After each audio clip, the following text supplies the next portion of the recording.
حضرت بایزید بستامی کہتے ہیں کہ میں نے اپنی ماں کے آگے ہاتھ جوڑے، میں نے کہا امی تجھے راضی کروں یا رب کو راضی کروں؟ تو اپنے حق مجھے معاف کر دے، اللہ کو میں راضی کر دیتا ہوں۔ ماں نے کہا جاؤ پتر میں اجازت دیتی ہوں۔ گئے جنگلوں میں ذکر و فکر میں لگے رہے، تنہائی میں اس کو یاد کرتے رہے، دن رات ذکر کے چراغ روشن رکھے۔ 12 سال گزر گئے حق کی تلاش میں۔ ایک دن واپس بستام کے قریب سے گزر رہے تھے، خیال آیا چلتے چلتے ماں کو سلام کر جاؤں۔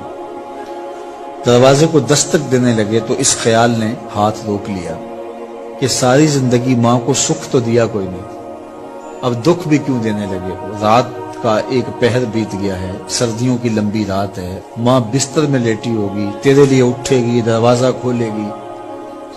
دروازے کے ساتھ ہی لگ کے بیٹھ گئے اور ساری رات کاٹ دی، اس خیال سے کہ ماں کو تکلیف نہ ہو۔ جب سحری کا وقت ہوا تو اندر سے جو نالی آتی تھی اس نالی سے پانی آیا، سمجھ گئے میری ماں تہجد کے لیے اٹھی ہے اور وضو کا پانی ہے، تو فوراً دروازے پہ دستک دی۔ اندر سے آواز آئی بیٹا بایزید میں ابھی آئی۔ مائیں بیٹوں کے دستک کے انداز سے جان لیتی ہیں یہ کس بیٹے کے ہاتھوں کا لمس ہے۔ 12 سال کے بعد آئے، دستک دی، کہا بیٹا بایزید میں ابھی آئی۔ ماں کی تو نگاہیں ہی دروازے پہ رہتی ہیں۔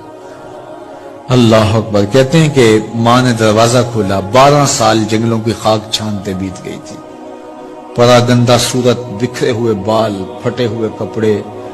میری ماں کی جب نگاہ میرے پہ پڑی تو اس کی چشمان سے موٹے موٹے آنسو ٹپکنے لگے، اور اس نے ایسے ہاتھ پھیلا کے کہا مالک میرا بیٹا بایزید تیری طلب میں نکلا تھا، تو نے ابھی تک اسے اپنا قرب نہیں دیا۔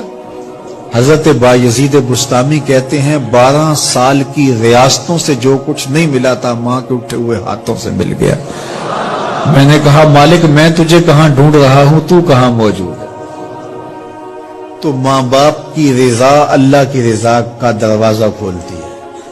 جن لوگوں کے ماں باپ ناراض ہیں اور وہ جا کے پیر صاحب کی خدمت کرتے ہیں اور میاں ماں کے قدم چومو، باپ کی ٹانگیں دباؤ، ان کی خدمت کرو، تمہارے پہلے مرشد وہ ہیں، ان کو راضی کرو، پھر کسی شیخ کامل کی صحبت میں آنا، دیکھو کیسے دل کی بند کھڑکیاں کھلتی ہیں۔ ایک مرشد تو ناراض کر آئے اور دوسرے مرشد سے تمہیں کیا ملے گا؟ تو راستہ یہیں سے کھلے گا۔ والدین کو کبھی ناراض نہ کرو، والدین کو کبھی دکھ نہ دو، والدین کو کبھی تکلیف نہ